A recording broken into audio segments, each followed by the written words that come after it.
What up, dogs? To the face, to the face. Yeah, nobody really get that, but this is history. Revision guide, GCSE, going to be covering the New Deal. I might sound depressed, and that's because I am. I hate history. Well, I don't hate history, I just hate this subject. New Deal. Let's get to it. Alrighty then. First of all, let's cover who came up with the New Deal. Who's the brains behind it? And that's FDR, Franklin D. Roosevelt, President of the United States of America. And before he became President of the United States, he was a governor of New York, a very successful politician actually. He was seen as a fighter because he suffered from polio, and he was actually in a wheelchair for most of his life, as far as I'm aware, a lot of his adult life at least. And so the fact he was fighting polio and still a successful politician really helped him with his campaigns. And he promised change, and it's a surefire way to gain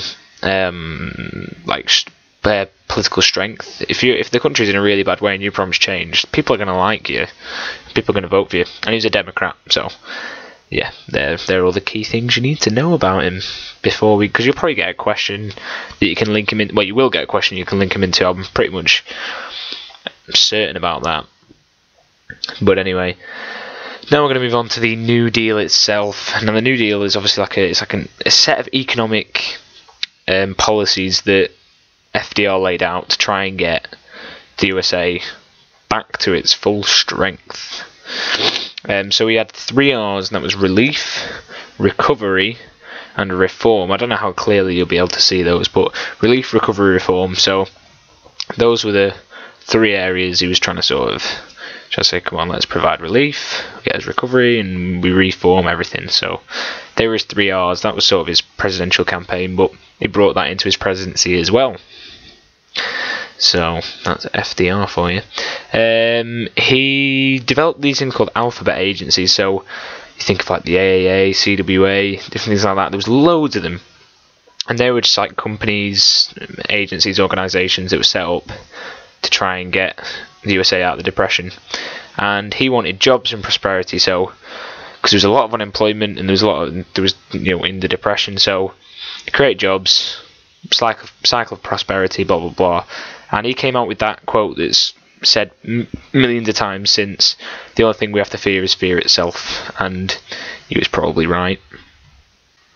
So these are some of the alphabet agencies: the AAA, the FERA, that's the Federal Emergency Relief Administration, as far as I'm aware, TVA, Tennessee Valley Authority Association, something like that. CWA, Civilian Works Association, CCC, Civilian Conservation Corps. There's loads of them. PWA, Public Works Administration. They carried out loads of jobs. Like they carried out things, building schools, putting young men into work in like the countryside and things like that. And basically just created millions and millions of jobs. That starts a cycle of prosperity. And then there's more money in the economy, and you see pay more money to different companies, and the companies can pay their employees more wages, and they can employ then the employees that have more wages go and buy more products, and then those companies can pay their employees more wages, and it's a big cycle, and it gets the ball rolling. And that's what these alphabet agencies did. Alright, so what did the New Deal do overall? I mean, it restored confidence in the country, and confidence, I study economics, you might see my other videos, confidence is massive when you're talking about the economy, because confidence can shift, even if the country isn't in a great state, just by the public being confident in it helps massively. It also divided the USA. Some people thought they were doing too much, some people thought they were doing too little, and see that about the unemployment, and undermining state and local government, because these were emergency powers that were usually only granted in war, and FDR had these 100 days where he had powers like no other president has ever had. The important thing to remember, there was positives for everyone, so everyone benefited from the New Deal in one way or another, and there were a few negatives. So you might say, the positives: millions of jobs, better rights for different people, women, And then there was some negatives that are fairly obvious, so don't really need to concentrate on them.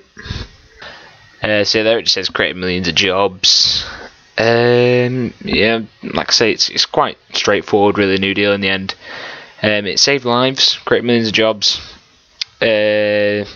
People were starving before this kicked in. I mean, you think about the young, unskilled people. That's who it really hit the hardest. Young unskilled workers got taken away by like the GCSE. Sounds a bit rapey, but you know, they got jobs, and it really vastly improved their lives. So that's the New Deal. We're going to be making loads of history videos. Well, I will, and yeah. So stay tuned for them, because I hate this course. So it's going to be terrible. But oh well. See you later, guys.